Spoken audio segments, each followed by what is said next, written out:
अपनी नेक्स्ट बीमारी है एंसाइलोस्टोमियासिस। ठीक है, तो एंसाइलोस्टोमियासिस को और क्या कहते हैं, हुक वॉर्म डिजीज भी कहते हैं। ओके, एंसाइलोस्टोमियासिस जो होती है उसको हम और भी क्या भी कहते हैं, उसको हम और हुक वॉर्म डिजीज भी कहते हैं। Hook worms are found in the man and animals except the horse. तो जो हुक वॉर्म्स होते हैं यानी कि एंसाइलोस्टोमियासिस है, ये बीमारी किसके अंदर देखने मिलेगी, सिर्फ इंसानों के अंदर और जानवरों के अंदर। एक्सेप्शन क्या है, एक्सेप्ट हॉर्सेज, यानी कि हॉर्सेज को छोड़ के बाकी सारे जो जानवर होंगे उसके अंदर एंसाइलोस्टोमियासिस बीमारी देखने को मिलेगी, या हुक वॉर्म डिजीज भी देखने को मिलेंगे। यानी कि जो हुक वॉर्म्स होते हैं ये इंसानों के अंदर और जानवरों के अंदर देखने को मिलते हैं, बजाय कि हॉर्सेज के अंदर जो हुक वॉर्म्स वो देखने को नहीं मिलते। These are all blood suckers and cause severe anaemia. जितने भी हुक वॉर्म्स होते हैं सारे के सारे ब्लड सकर्स होते हैं और सीवियर अनीमिया कोज करते हैं। तो हुक वॉर्म्स क्या होते हैं, ये जो है ये खून को चूसते रहते हैं, ये सारे के सारे खून चूसने वाले होते हैं और ये अनीमिया कोज करते हैं।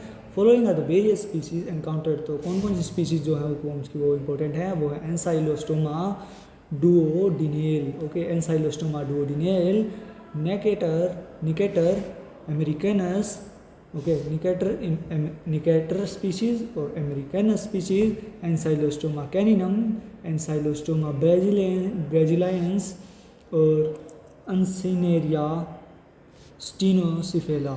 ठीक है, तो कौन कौन से हैं जो इंपॉर्टेंट है एंसाइलोस्टोमियासिस कोज करने वाली जो बीमारी होती है, यानी वॉर्म डिजीज कौन कौन से होते हैं, एंसाइलोस्टोमियासिस कोज करने वाले कौन कौन से वॉर्म्स होते हैं, वो होते हैं एंसाइलोस्टोमा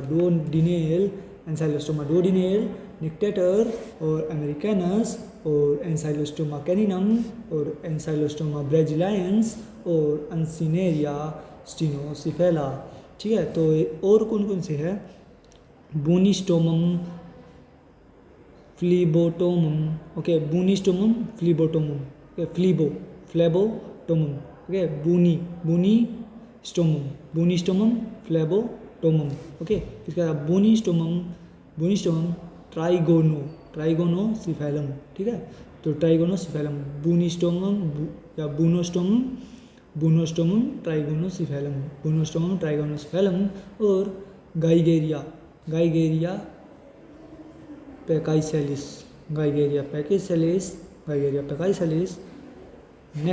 निकेटर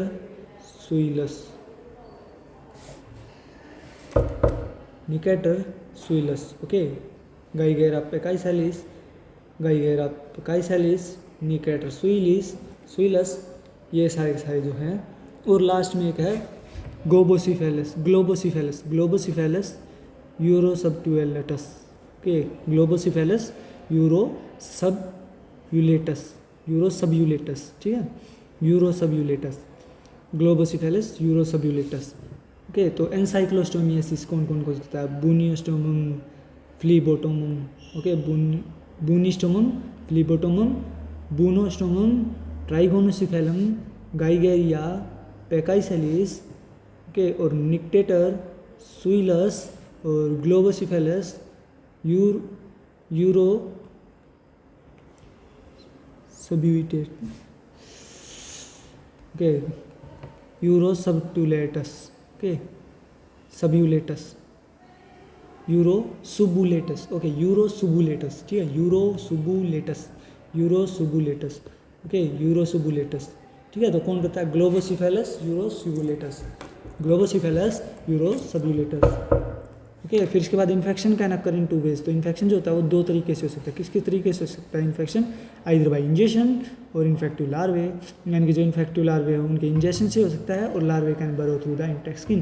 तो जो लार्वे होते हैं जब वो अगर स्किन के आउटर पार्ट के ऊपर भी हो, यानी कि एनवायरमेंटल, यानी कि जो हम जो अपनी स्किन देखते हैं इस पार्ट पे भी हों, तो भी वो इससे पेनिट्रेट करके अंदर जा सकते हैं। ओके, ये होता है एंसाइलोस्टोमियासिस की दिक्कत।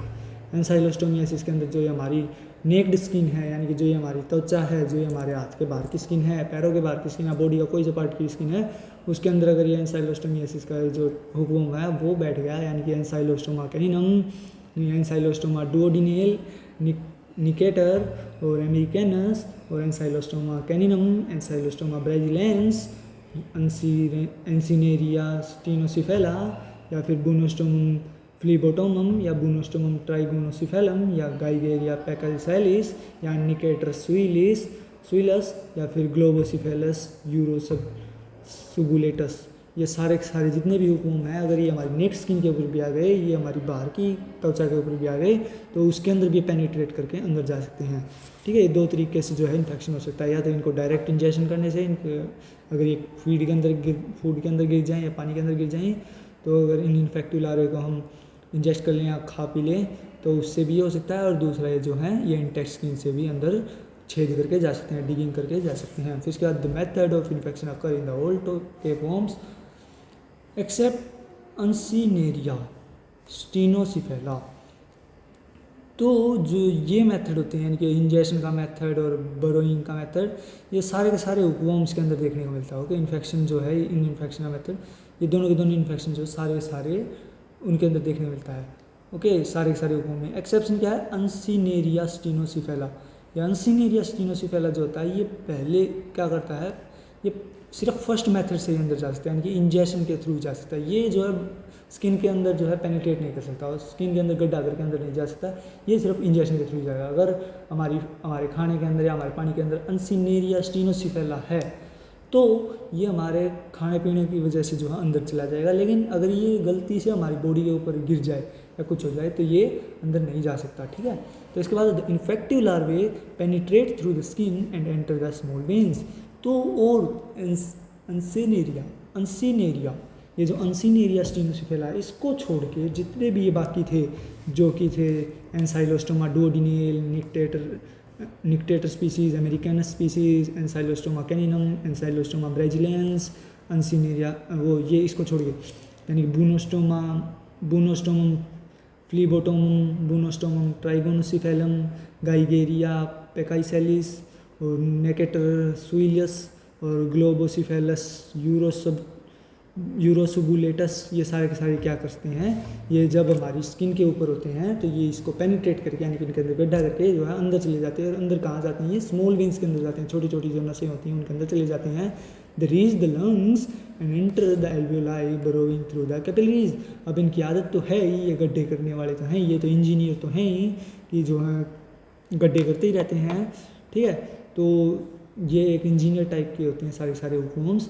तो जितने भी हुकूम्स या पैरासाइट हैं, ये सारे सारे क्या होते हैं, इंजीनियर होते हैं। ये गड्ढे करते रहते हैं और अंदर एंट्री करते रहते हैं। तो ये अब स्किन के ऊपर, यानी हमारी इंटेस्टाइन जो बाहर से हमें स्किन दिखाई देती है, इसके ऊपर तो बैठ गए, ये उससे अंदर तो चले गए ये सारे के सारे वॉर्म्स। फिर क्या करेंगे, स्मॉल वेन्स यानी छोटी छोटी जो नसें हैं उनके अंदर चले जाएंगे, और छोटी छोटी नसों के अंदर जाने के बाद ये कहाँ पर घूमते घूमते कहाँ पर चले जाएंगे, ये चले जाएँ लंग्स के अंदर। तो लंग्स के अंदर क्या हुआ, लंग्स के अंदर रीच करते ही यानी पहुँचते ही क्या करेंगे, एल्वियोलाई के अंदर वो जो हमारे छोटे छोटे गुब्बारे टाइप के स्ट्रक्चर होते हैं, उनके अंदर जो है उनकी कैपिलरीज के अंदर जो है गड्ढे करने शुरू कर देते हैं। एल्वियोलाई की जो कैपिलरीज होती हैं उनके अंदर गड्ढे करने शुरू कर देते हैं। Ascending through the tracheobronchial tree. Okay, तो ये असेंडिंग मतलब ऊपर की तरफ जाते हैं। डिसेंडिंग का मतलब क्या था, नीचे की तरफ आना। असेंडिंग मतलब ऊपर की तरफ जाते हैं। तो ये ऊपर की तरफ, एल्वियोलाई से ऊपर की तरफ कैसे जाते हैं, ये ब्रोंकियल ट्री से होते होते ट्रैकिया की तरफ जाते हैं। ओके, ट्रैकियोब्रोंकियल ट्री यानी कि ब्रोंकियल ट्री से होते होते ट्रैकिया की तरफ जाते हैं। The larvae ascend the epiglottis and pharynx and oesophagus and then go to the stomach. तो यानी कि मतलब कि अगर ये सारे सारे लार्वे जो कि थे ancylostoma duodenale, necator species, americanus species, ancylostoma caninum, ancylostoma braziliense और ब्यूनोस्टोमम फ्लीबोटोमम, ब्यूनोस्टोमम ट्राइगोनोसिफेलम, गाइगेरिया पेकाइसेलिस और निक्टेटर सुइलस या ग्लोबोसिफेलस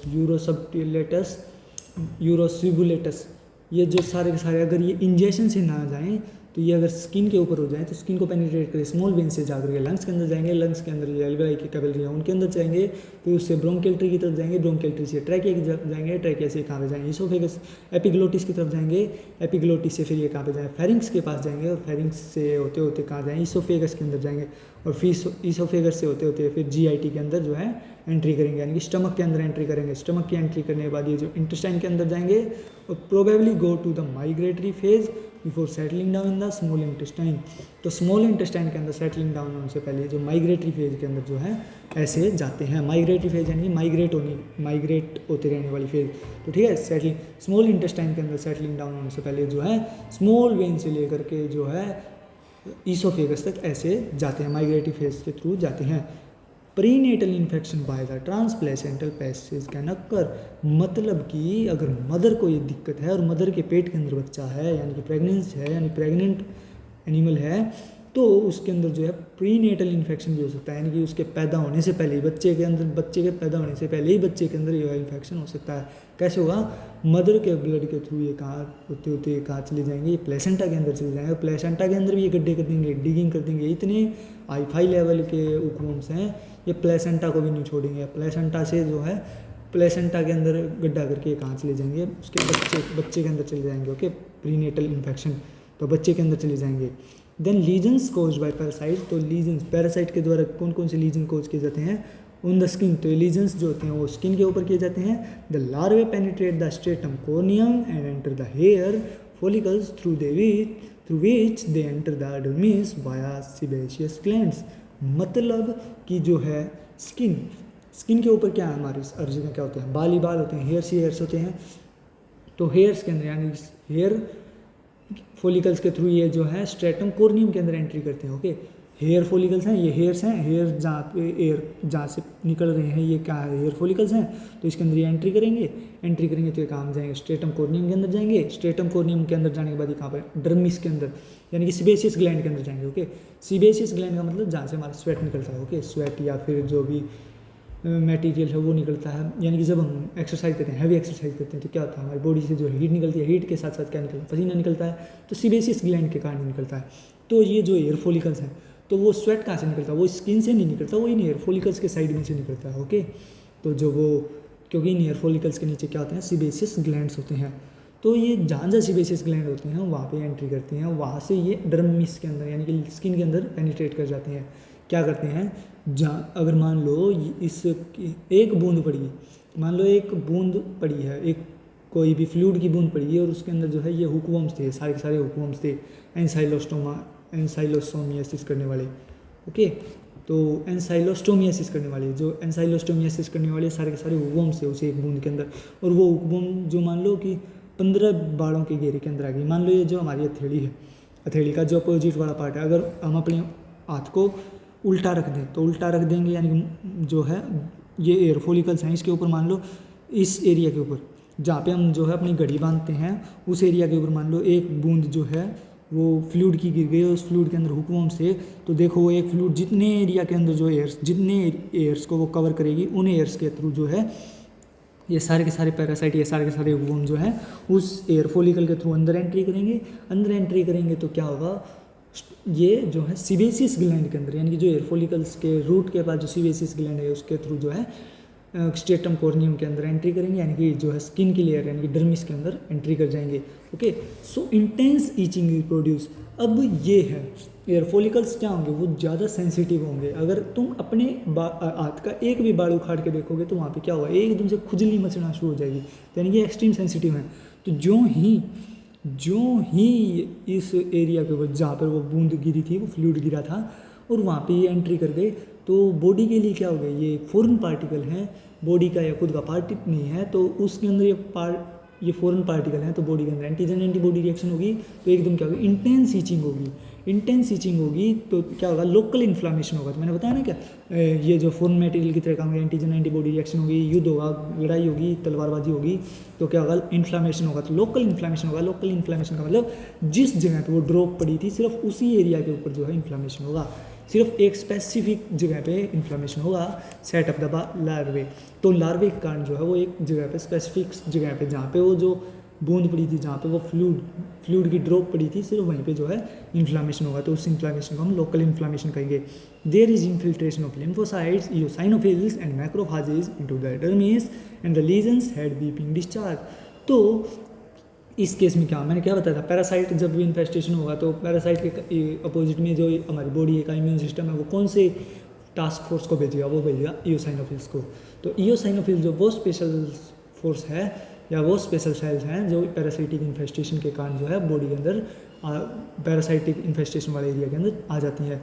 तो उसके कारण क्या होगा? लिम्फोसाइट का इन्फिल्ट्रेशन होगा और जो मैक्रोफेजेस हैं वो डर्मिस यानी कि जो स्किन की लेयर है उसके अंदर प्रेजेंट होंगी, और जो लीजन्स जहाँ वो ड्रॉप पड़ी थी वहाँ पे क्या? Weeping discharge. वीपिंग का मतलब वीपिंग किस प्रोसेस? रोने की जो कंडीशन होती है उसको हम वीपिंग कहते हैं। तो वीपिंग डिस्चार्ज, तो वहाँ से जो है वाइट वो जो है फ्लूइड सा निकलता रहेगा। ओके, तो उस एरिया के अंदर से जहाँ पे वो फ्लूइड की ड्रॉप पड़ी थी वहाँ से जो है कलरलेस मटेरियल, लिक्विड मटेरियल निकलता रहेगा, बॉडी खुद निकालती रहेगी। Okay, the skin then becomes thicken and scaly.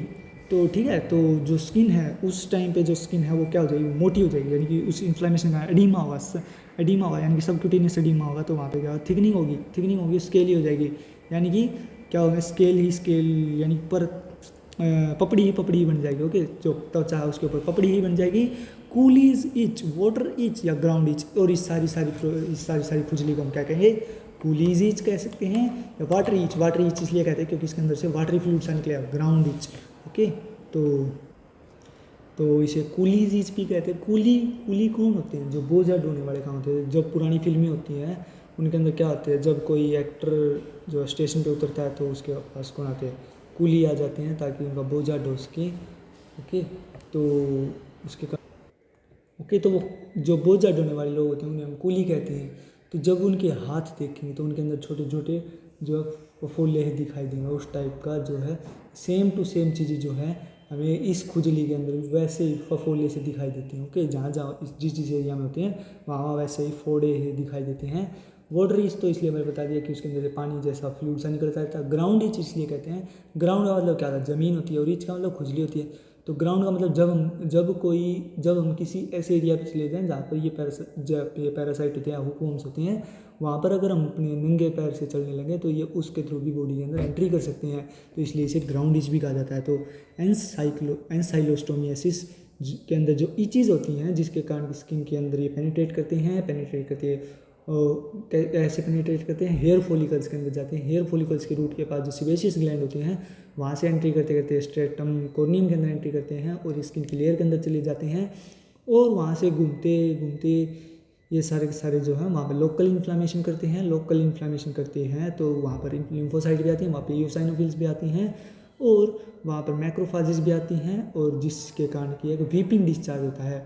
तो इस वीपिंग डिस्चार्ज और इस सारी प्रोसेस के अंदर एक इंटेंस ईचिंग होती है। तो उस इच को हम क्या कह सकते हैं, वो जो इच है उस इच के कारण जो है स्किन का वो एरिया थिकंड हो जाता है, यानी कि वो जो सूज जाता है, और स्केली यानी कि उसके ऊपर जो है छोटे छोटे स्केल से बन जाते हैं, पपड़ी सी बन जाती है। तो इसे हम कूलीज इच भी कहते हैं, वाटर इच भी कहते हैं, ग्राउंड इच भी कहते हैं। ओके, इस सारी प्रोसेस कूली इच कहते हैं, वाटर इच कहते हैं या ग्राउंड इच भी कहते हैं। तो ड्यूरिंग द लार्वल माइग्रेशन, जब लार्वा माइग्रेट करता है तो वर्मिनस ब्रोंकोनिमोनिया में बी कोज्ड। तो वर्मिन वर्ड जो है ये किसके लिए यूज होता है, ये वॉर्म्स के लिए यूज होता है। ओके, वॉर्म्स यानी कि कीड़ों के लिए यूज होता है। तो वर्मिनस ब्रोंकोनिमोनिया, निमोनिया क्या होता है, inflammation of the parenchymal tissue of the lungs. Okay, parenchyma of the lungs. तो inflammation of the parenchyma of the lungs, इन्होंने निमोनिया और ब्रोंको यानी कि ब्रोंकियाई पार्ट या ब्रोंकल पार्ट जो है लंग्स का जो ब्रोंकस वाला पार्ट है वो भी इसके अंदर इन्वॉल्व होता है। और निमोनिया, ब्रोंको निमोनिया देखने मिलता है इस कंडीशन के अंदर में, वर्मिनस ब्रोंको निमोनिया देखने मिलता है, यानी कि लंग्स के अंदर जो है वोम्स का इन्फेस्टेशन हो जाता है, वोम्स जो होते हैं वो प्रेजेंट होते हैं। ओके, तो लार्वल माइग्रेशन के कारण जो है वर्मिनस ब्रोंकोनिमोनिया भी देखने को मिलता है। The adult in the intestine take the plug of the intestinal mucosa into its powerful buccal cavity. Okay, तो ये जो अडल्ट होते हैं यानी कि जो भी अडल्ट वोम्स होते हैं, यानी कि एंसाइलोस्टोमियासिस के केस के जो भी इस डिजीज़ के अंदर जो भी ये सारे वोम्स के जो अडल्ट वोम्स होते हैं, लार्वल माइग्रेशन तो लंग्स के अंदर क्या कॉज करेगी, ब्रोंकोनिमोनिया कॉज करेगी। और अगर ये जो हैं जीआईटी के अंदर प्रेजेंट हो, ये इंटेस्टाइन के अंदर प्रेजेंट हो, वहाँ पे ये अडल्ट हो जाएं, तो अडल्ट जो लार्वा होंगे वो क्या करेंगे, intestine takes a plug of the intestinal mucosa into its powerful buccal cavity and with the teeth damages the epithelium and sucks blood। तो ये क्या करेंगे, यानी कि इसका मतलब ये है कि ये इंटेस्टाइन के अंदर जो अडल्ट होते हैं, अडल्ट जो होंगे वो इंटेस्टाइन के अंदर जाएंगे। अडल्ट इंटेस्टाइन के अंदर जाने के बाद क्या करेंगे, वहाँ पर ये इनका भी एक अपना मुंह होता है, यानी इनका भी एक डाइजेस्टिव ट्रैक्ट है। तो इनकी जो बक्कल कैविटी होती है वो इतनी पावरफुल होती है, और इनके दांत भी होते हैं छोटे छोटे, ठीक है, जैसे इंसानों के दांत होते हैं, इंसानों के मुंह में इंसानों की बॉडी के अंदर बक्कल कैविटी होती है, मुंह वाला पार्ट होता है, उसी तरह सेम टू सेम इन कीड़ों के अंदर भी, यानी कि इन वॉर्म्स के अंदर भी एक अपना मुंह होता है, मुंह के अंदर इनके दांत होते हैं और इनका एक बक्कल कैविटी होता है। बक्कल कैविटी होती है, तो वो जो इनकी जो बक्कल कैविटी होती है वो इतनी पावरफुल होती है कि जब ये इंटेस्टाइन के अंदर पहुंच जाती है तो वहाँ पे जो है इंटेस्टाइन की जो वॉल होती है, इंटेस्टाइन की जो म्यूकोजा होती है, उसके ऊपर अपने दांत गड़ा देते हैं और इनकी जो बक्कल कैविटी इतनी मजबूत होती है कि वो जो इंटेस्टाइन के एपिथेलियम है उसको डैमेज करते हैं, और डैमेज करते ही वहाँ से जो खून चूसना शुरू कर देते हैं। An anticoagulant is secreted which prevents clotting. तो मतलब कि अब खून की क्या परिणति होती है, यानी खून की क्या प्रॉपर्टी होती है, ब्लड की क्या प्रॉपर्टी होती है कि वो जब अपनी जो इसकी नॉर्मल पाथवे है, यानी कि ब्लड का जो नॉर्मल पाथवे है, यानी कि ब्लड की, यानी कि जैसे गाड़ी होती है, गाड़ी कहाँ पे चलती है, सड़क पे चलती है, तो ब्लड कहाँ पे फ्लो करता है, ब्लड सिर्फ वेंस के अंदर फ्लो करता है, सिर्फ आर्टरीज और वेंस के अंदर, यानी कि ब्लड वेसल्स के अंदर फ्लो करता है। जो ही ब्लड वेसल से बाहर आएगा तो उसके अंदर किस चीज़ की क्या चीज़ देखी जाएगी, कोएगुलेशन देखी जाएगी। ओके, यानी कि उसके अंदर जो है कोएगुलेशन, यानी कि वो जो है थक्का जमना शुरू हो जाएगा। तो अब जो ये पैरासाइट हैं इनके अंदर क्या होता है, इनका जो सलाइवा होता है ना, सलाइवा या फिर इनकी जो बॉडी होती है वो एक केमिकल सीक्रेट करती है, वो एक एंटीकोएगुलेंट सीक्रेट करती है, ताकि जो है वो ब्लड जब उस ब्लड वेसल से बाहर आए या इंटेस्टाइन के उस पार्ट से बाहर आए तो वो कोएगुलेट ना हो सके और इनको अच्छे से न्यूट्रिशन मिल सके। ठीक है, तो यानी कि जो पैरासाइट है ये क्या करते हैं, पैरासाइट की बॉडी है, पैरासाइट के पास जैसे इंसान के पास मुंह होता है, बक्कल कैविटी होती है, वैसे इनके पास भी बक्कल कैविटी है। इंसान के पास दांत होते हैं, इनके पास भी दांत होते हैं, और इनकी बक्कल कैविटी इतनी मजबूत होती है कि जब ये इंटेस्टाइन के अंदर पहुंचते हैं तो ये उसकी एपिथेलियम के ऊपर या उसकी म्यूकोजा के ऊपर अपने दांत गड़ा देते हैं और खून चूसना शुरू कर देते हैं, और इनकी बॉडी जो है वो एक ऐसा लिक्विड मटेरियल या ऐसा कंपाउंड सीक्रेट करती है जो कि एक एंटीकोएगुलेंट की तरह काम करता है। और वो एंटीकोएगुलेंट जो है जब वो ब्लड वेसल से बाहर आता है तो वो उसकी क्लोटिंग को रोक देता है। ओके, वो एंटीकोएगुलेंट की तरह काम करता है ताकि वो क्लोट ना हो और इनको अच्छे से न्यूट्रिशन मिल सके। So even if the worms were leave that place, तो इस कारण से क्या होगा, अगर वो वॉर्म्स उस एरिया को भी छोड़ देंगे तो ब्लड कंटिन्यूज टू फ्लो। तो अगर वो वॉर्म्स, यानी मान लो उन वॉर्म्स का जो है मन भर गया, भाई हाँ यहाँ से खून चूस लिया, अब दूसरी जगह पे जाएंगे, तो जब भी वे जो वॉर्म्स, यानी जब भी ये कीड़े जो हैं उस एरिया को छोड़ते हैं, उस एरिया से दूसरी जगह पे जाते हैं, अगर मान लो कि वॉर्म्स का है जो ट्रांसफ़र हो गया है, यानी जैसे इंसान का ट्रांसफ़र होता है, इंसान एक जगह नौकरी करता है, उसका ट्रांसफ़र होकर वो दूसरी जगह चला जाता है, तो सेम टू सेम अगर जो ये जो टेप वॉर्म्स हैं, नहीं जो ये वॉर्म्स हैं, अगर इनका भी ट्रांसफ़र हो जाए तो ये एक जगह दूसरी जगह जाते हैं, तो उस जगह पे तो इन्होंने गड्ढा कर लिया था ताकि ये खून चूस सकें, लेकिन इनका वो जो कंपाउंड होता है वो इतना पोटेंट होता है, वो इतना पावरफुल होता है कि वो इतना एंटीकोएगुलेंट होता है कि वो उस एरिया के अंदर, इनके छोड़ने के बाद भी उस एरिया के अंदर जो है ब्लड जो है वो रिश्ता रहता है, ब्लड जो है वो ऊज आउट होता रहता है। तो उससे क्या होगा, ब्लड कंटिन्यूज टू फ्लो, यानी ब्लड जो लगातार बहता रहता है। The worms attach themselves to other places shifting positions and produce punctures afresh. मतलब कि ये है कि ये जो वॉर्म्स है जब इनका ट्रांसफ़र हो जाता है तो ये दूसरी जगह पे, यानी कि इंटेस्टाइन के दूसरे पार्ट के ऊपर जाकर अटैच हो जाते हैं और वहाँ पे अपनी बक्कल कैविटी की पावर को यूज़ करके जो है अपने दांत गड़ा के वहाँ से खून चूसना शुरू कर देते हैं और वहाँ भी सेम लीजन्स कोज करते हैं। तो सेम टू सेम वही कंडीशन, मान लो अब कोई बाइक, गाड़ी, साइकिल कुछ भी चला रहे हैं जिसके अंदर जो है एयर वाले टायर्स हैं, ट्यूबलेस टायर्स नहीं, हवा वाले टायर्स, ठीक है, जिसके अंदर हवा भरनी पड़ती है फिर वो अच्छे से चलते हैं, तो वो वाले टायर है। अगर उन टायर्स को हम क्या करते हैं, कांटों वाली जगह पे चलाते हैं, ऐसी जगह पे जहाँ पे छोटे छोटे कांटे और हमें अच्छे से पता ना हो और वहाँ पे चला देते हैं, तो क्या होगा, उस टायर के अंदर क्या होगा, पंचर होना शुरू हो जाएगा। तो सेम टू सेम क्या होगा, और टायर के अंदर क्या हमने कोई ऐसा लिक्विड मटेरियल डाल रखा है कि जिससे कि वो टायर जो है वापस से हील हो जाए, यानी कि टायर के अंदर कोई वो लिक्विड जो मटेरियल है वो उस एयर पैसेज को ब्लॉक कर दे कि वो पंचर को रोक दे और हमारी गैस लीक ना हो। तो ऐसे सॉल्यूशन आते हैं, लेकिन अगर मान लो हमारे पास सिंपल साधारण सा टायर है, उसके अंदर ना कोई सॉल्यूशन है, सिर्फ हवा है, तो अगर हम उसको जो है कांटों वाली जगह पर चलाएंगे तो उसके अंदर पंचर होगा। तो सेम टू सेम वही कंडीशन इंटेस्टाइन के अंदर हो जाएगी।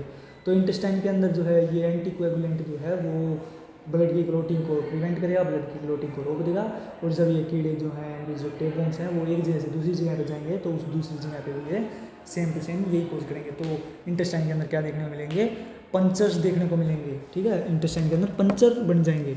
Okay, it is thought that ancylostoma caninum sucks blood from mucosal आर्टेरियोज।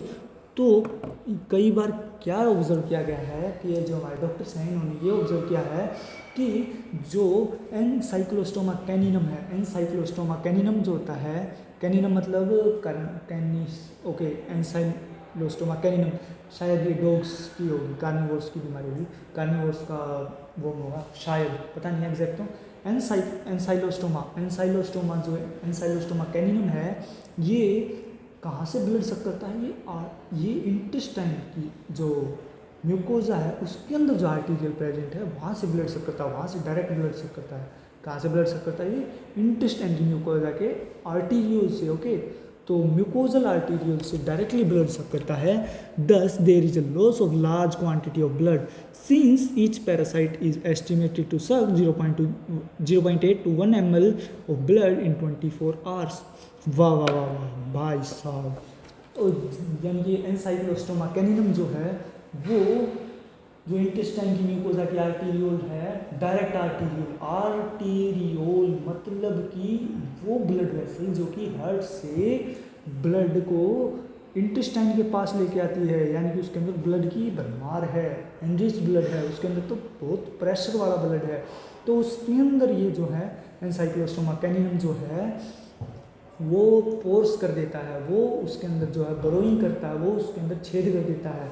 फिर उससे क्या हुआ? अब ये छेद कर दिया, चल खून चूस लिया। अब ये 24 घंटे के अंदर 800.8 ml से लेके 1 ml तक खून चूस लेते हैं, ठीक है। 0.8 ml से 1 ml दे ले कितना? अब 1 ml जो है ब्लैक मावा का जहर कितने लोगों ने मार सकता है। तो अब ले लो 1 ml खून चूस लेता है एक पैरासाइट, एक हुकवॉर्म, एक एनसाइक्लोस्टोमा नॉट एनसाइक्लोस्टोमा, एक एनसाइक्लोस्टोमा कैनिनम एक दिन के अंदर 0.8 ml से लेकर 1 ml खून चूस सकता है, ठीक है। तो वो उस तरह के अगर 100 ब्लड वोम होंगे या ना 100 टेप वोम होंगे, 100 एनसाइक्लोस्टोमा कैनिनम प्रेजेंट होंगे, तो कितना खून खत्म कर देंगे। तो जैसा कि मैंने बताया कि एक एनसाइक्लोस्टोमा कैनिनम जो है वो एक दिन के अंदर यानी 24 घंटे के अंदर जो है 0.8 ml से लेकर 1 ml तक खून चूस लेता है। तो अब देख लो अगर 100 हुकवॉर्म्स प्रेजेंट होंगे, 100 तो बहुत ज़्यादा कह दिए, अगर 50 भी ज़्यादा है, 10 हुकवॉर्म्स भी होंगे और 10 हुकवॉर्म्स एक इंटेस्टाइन के एक पार्ट के अंदर जो है, अब इनका साइज़ भी छोटा छोटा होगा, ये भी नहीं होगा कि ये बहुत बड़े बड़े होंगे कि एक इंटेस्टाइन के अंदर एक हुकवॉर्म मिलेगा, एक पार्ट के अंदर एक हुकवॉर्म, यानी 10 हुकवॉर्म भी मिलेंगे। तो ये जो हैं वहाँ पे एक जगह अटैच हो गए और इनका मन भर गया, ये दूसरी जगह जाएंगे। अब मैंने बताया था कि इनकी बॉडी कुछ ना कुछ सीक्रेट करती रहती है जो कि एक एंटीकोएगुलेंट की तरह काम करती है।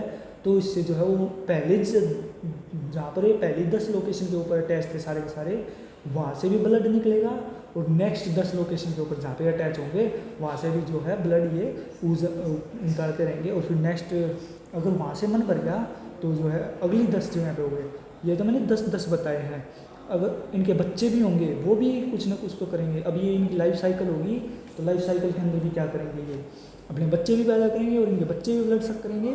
तो मान लो अब 2 बार ब्लड सक किया, मान लो इन्होंने 1 बार बच्चे पैदा कर दिए, ठीक है। 2 बार ब्लड सक किया, पहले 10 जगह क्या कुछ नहीं था, दूसरी जगह 10 किया तो सिर्फ 10 थे, ठीक है।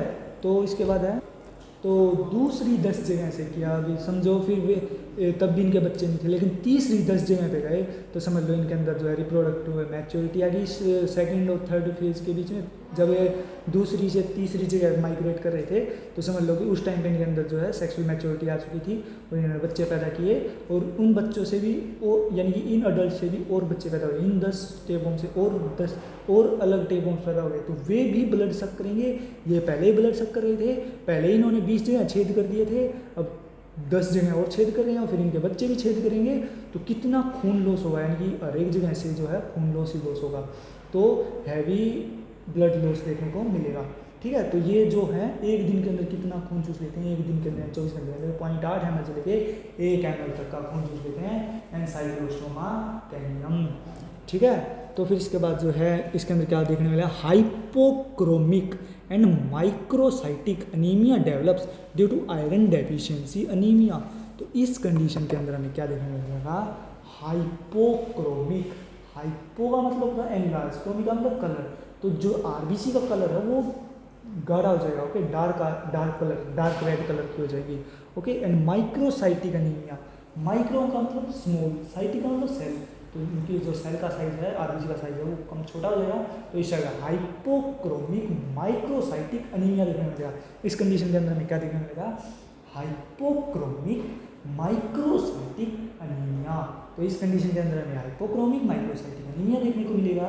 तो इस कंडीशन को हम क्या करें, इसके अंदर, इस अनीमिया के अंदर हमें आयरन की डेफिशिएंसी देखने को मिलेगी, ओके। आयरन की डेफिशिएंसी हो जाएगी बॉडी के अंदर, और किस टाइप का अनीमिया होगा, हाइपोक्रोमिक माइक्रोसाइटिक अनीमिया होगा, ठीक है। The bone marrow is hyperplastic, जो बोन मैरो है वो हाइपरप्लास्टिक हो जाएगी, हाइपरप्लास्टिक, प्लास्टिक का मतलब होती है कोई अपनी जो है मॉर्फोलॉजी को चेंज कर देने वाला चीज़। तो जो बोन मैरो वो कैसे, जो हाइपर, हाइपर का मतलब क्या होता है, इंक्रीज। मान लो कोई इंसान है, उसको गुस्सा आ रहा है, तो कई बार क्या कह देते हैं, भाई ये तो हाइपर हो गया, तो हाइपर का मतलब इसका पारा ऊपर की तरफ चढ़ने लग रहा है। तो हाइपर प्लास्टिक का मतलब बोन मैरो जो है वो क्या करेगी, वो जो है सेल्स को ज़्यादा नंबर में बनाना शुरू कर देगी, तो हाइपर प्लास्टिक हो जाएगी। but soon becomes a plastic either due to exhaustion or due to toxic inhibition by the toxins liberated। तो मतलब कि, तो अब एक बार के लिए तो ये बोन मैरो जो है वो हाइपोप्लास्टिक हो गया, यानी कि उसके अंदर डिवीजन हो रहा है, सेल सेल बन रही है। फिर एक टाइम ऐसा आएगा कि वो जो बोन मैरो वो क्या हो जाएगी, वो ए प्लास्टिक बन जाएगी। ए प्लास्टिक का मतलब उसके अंदर कोई डिवीजन नहीं होगा, और वो क्यों बनेगी, इधर ड्यू टू एग्जॉशन, या तो उसकी कैपेसिटी है वो अपनी लेवल से बाहर जा चुकी है, यानी कि या कि उसकी जो है सेल प्रोड्यूस करने की कैपेसिटी खत्म हो चुकी है, एग्जॉशन हो चुका है। हम कब कहते हैं कि हम एग्जॉस्ट हो चुके हैं, जब हमारी एनर्जी का लेवल बहुत डाउन हो जाए, या ऐसा लगे कि भाई अब तो एक कदम चलने की भी ताकत नहीं रही, या फिर ये काम करने की, यानी कि एक स्टेप और लेने की ताकत नहीं रही, तो उसे हम क्या कहते हैं, कई बार हम कहते हैं ना हम एग्जॉस्ट हो चुके हैं, हमारा एनर्जी का लेवल डाउन हो चुका है। तो same to same bone marrow के अंदर क्या होगा, एग्जॉशन होगा, यानी कि वो इतनी सेल बना देगी, इतनी स्पीड से सेल बना देगी कि उसकी सेल बनाने की प्रॉपर्टी खत्म हो जाएगी, वो सेल बनाने की जो है उसकी कैपेसिटी खत्म हो जाएगी, वो एग्जॉस्ट हो जाएगी। या तो उसके कारण एप्लेशिया होगा, या फिर ड्यू टू टॉक्सिक इनहिबिशन, या फिर जो है जो पैरासाइट ने टॉक्सिक सब्सटेंसेस रिलीज किए थे उनके ब्लॉकेज के कारण, उनके इनहिबिशन के कारण, यानी कि उन टॉक्सिक सब्सटेंसेस की इनहिबिशन की प्रॉपर्टीज के कारण जो है वो एग्जॉस्ट, वो एप्लेशिया हो जाएगा, ए प्लास्टिक बन जाएगी, बोन मैरो जो है वो ए प्लास्टिक बन जाएगी। यानी कि अब मान लो कि जो बोन मैरो है उसके अंदर जो है रिक्रूटमेंट हो रही है, रिक्रूटमेंट का मतलब है उनके अंदर चयन किया जा रहा है कि भाई इसको, यानी कि जो है मान लो एक देश है, देश के अंदर जो है बहुत सारे युवा लोग हैं, यानी कि जो जवान लोग हैं, और वो मान लो भर्ती के लिए गए हुए हैं। तो जो भर्ती वाले हैं उन्होंने देख लिया कि भाई लड़ाई होने वाली है दूसरे देशों के साथ, तो वो क्या करेंगे, वो जल्दी यहाँ भर्तियाँ लेनी शुरू कर देंगे। तो भर्तियाँ लेनी शुरू कर देंगे मतलब चाहे कैसा भी इंसान, चाहे छोटा हो, चाहे बड़ा हो, चाहे पतला हो, चाहे कैसा भी हो, बस वो जवान होना चाहिए, और उसकी जो है थोड़ा सा 1-2 क्राइटेरिया कंप्लीट होने चाहिए, फिर उसको क्या करते हैं भर्ती में जल्दी ले लेंगे। तो क्या होगा, या तो इतने लोग भर्ती ले लेंगे, सेम टू सेम वही कंडीशन है, मैं इसको एक कहानी के रूप में बता रहा हूँ, या तो इतने भर्ती हो जाएंगे कि जो है पूरे देश के अंदर जो जवान लोग हैं, यानी युवा लोग हैं, वो बहुत कम पड़ जाएंगे, ख़त्म हो जाएंगे। तो उसके कारण जो है भर्ती की प्रोसेस रुक जाएगी, यानी कि भर्ती वाले जो लोग यानी कि जो गवर्नमेंट भर्ती कर रही थी, तो गवर्नमेंट एग्जॉस्ट हो चुकी होगी, एग्जॉस्ट हो चुकी का मतलब युवा लोग जो है वो ख़त्म हो चुके होंगे, सिर्फ जो है या तो बच्चे रह गए होंगे, या फिर जवान या बूढ़े लोग रह गए होंगे। तो फिर या तो वो उस टाइप से एग्जॉस्ट हो गई होगी, या फिर दूसरा तरीका है कि कई लोग क्या होंगे, कई लोग है ना इन युवाओं को भटकाने की कोशिश करेंगे कि भाई इस जगह नहीं जाना, यहाँ पे तो है ना लड़ाई होने वाली है, 2-4 सालों में लड़ाई होने वाली है, और तुम अपनी जान को दांव पे लगा करके वहाँ पे जा रहे हो, तुम्हारे ये लग जाएगा, वो लग जाएगा, तुम्हारी मौत हो जाएगी, तुम्हारे घर वालों का क्या होगा, तुम्हारे पीछे क्या होगा, तुम्हारे मम्मी पापा क्या होगा, तुम्हारे बच्चों का क्या होगा। तो ये ऐसे कह के कई लोग जो हैं वो उनको गुमराह करने की कोशिश करते हैं। तो सेम टू सेम ये टॉक्सिन जो है, पैरासिटिक टॉक्सिन, ये पैरासाइट का टॉक्सिन क्या करेगा, ये बोन मैरो को इनहिबिट करेगा, बोन मैरो की इस प्रॉपर्टी को, यानी कि बोन मैरो को सेल बनाने की प्रॉपर्टी को ही रोक देगा। तो उससे क्या होगा, बोन मैरो का नेचर हो जाएगा, तो बोन मैरो भी एप्लास्टिक नेचर हो जाएगा। तो जो पैरासाइट का इंटॉक्सिक होंगे क्या करेंगे, गुमराह करने की कोशिश करेंगे, बोन मैरो को गुमराह कर देंगे। ओके, तो बोन मैरो जो है अपनी सेल प्रोड्यूसिंग कैपेसिटी को खो देगा, कैपेबिलिटी को खो देगा, और जो है सेल्स बनने की प्रोसेस रुक जाएगी। ओके, ठीक है। फिर इसके बाद है द कार्केस इज कैटेजिक कैचेटिक। ओके, कैचेटिक कैचेक्टिक या कैचेक्टिक या कैचेटिक कैचेक्टिक। द कार्कस इज कैचेक्टिक, यानी कि जब उस एनिमल की डेथ होगी, तो कैचेक्टिक का मतलब है कि जब उस एनिमल की डेथ होगी तो उसकी जो लाश होगी, जो उसकी जो कार्कस होगा या उसकी डेड बॉडी होगी, तो वो बहुत बहुत बहुत कमज़ोर होगी। सीवियर एग्जॉशन के कारण जो है, सीवियर एनर्जी लॉस के कारण, स्टेमिना लॉस के कारण जो है उसके अंदर जो है इतनी कमजोरी आ जाएगी कि उसकी हड्डी पसलियाँ भी साफ साफ दिखाई देने लगेंगी। देयर में भी enteritis and the intestinal contents में भी ब्लड टिंज्ड। तो इस केस के अंदर में क्या देखने मिला, जो इंटेस्टाइन है उसके अंदर इन्फ्लामेशन देखने को मिलेगा, और जो इंटेस्टाइनल कंटेंट यानी कि इंटेस्टाइन से पास होते हुए जो भी सिस्टम है उसके अंदर जो है ब्लड देखने को मिलेगा। ओके, ब्लड के छींटे से दिखाई देंगे, यानी कि जो है इंटेस्टाइन से क्या पास होके जाता है, इंटेस्टाइन से जो है फीकल मटेरियल पास होके जाता है, तो फीकल मटेरियल जो है उसके अंदर ब्लड देखने को मिलेगा। ओके, क्योंकि हैवी ब्लड लॉस हो रहा है तो ब्लड भी साथ साथ आएगा, तो जो उसकी फीसिस होंगी, तो उस फीसिस हो या फिर डायरिया हो, तो उसके फीसिस देखने मिलेगा, डायरिया नहीं देखने मिलेगा, फीसिस देखने मिलेगा। उस फीसिस के अंदर हमें क्या देखने मिलेगा, ब्लड देखने मिलेगा, खून ही खून देखने मिलेगा। अदर लीजन सीना निमोनिया, मैंने बताया था कि ना ब्रोंको निमोनिया कोज कर रहा था, तो निमोनिया देखने को मिला, प्लूराइसी देखने को मिलेगी, नेक्रोसिस देखने को मिलेगा, बक्कल म्यूकोजा का जो है नेक्रोसिस देखने को मिलेगा, प्लूराइसी यानी कि प्लूरा से रिलेटेड टर्म देखने, प्लूराइसी का मतलब यानी प्लूराइटिस, यानी कि जो है प्लूरा का इन्फ्लामेशन होगा, प्लूराइसी यानी प्लूरा से रिलेटेड जो टर्म है वो इन्फ्लामेशन ऑफ प्लूरा, ठीक है, प्लूरा का इन्फ्लामेशन देखने मिलेगा, बक्कल म्यूको का नेक्रोसिस देखने मिलेगा, और सेंट्रीलोब्यूलर हिपैटिक नेक्रोसिस, तो सेंट्रीलोब्यूलर हिपैटिक नेक्रोसिस देखने में, then degeneration of the myocardium and serious atrophy of the adipose tissue, तो जो मायोकार्डियम यानी कि हार्ट की जो मायोकार्डियल मसल है उसका डिजनरेशन देखने को मिलेगा, और serious atrophy of the adipose tissue यानी कि जो फैट स्टोरेज वाले टिश्यू होते हैं उसके अंदर सीरस यानी कि सीरस एट्रोफी यानी कि उसका साइज़ बहुत छोटा हो जाएगा, यानी कि जो एडिपोज टिश्यू है उसका जो है साइज़ छोटा हो जाएगा, एट्रोफी देखने मिलेगी। ओके।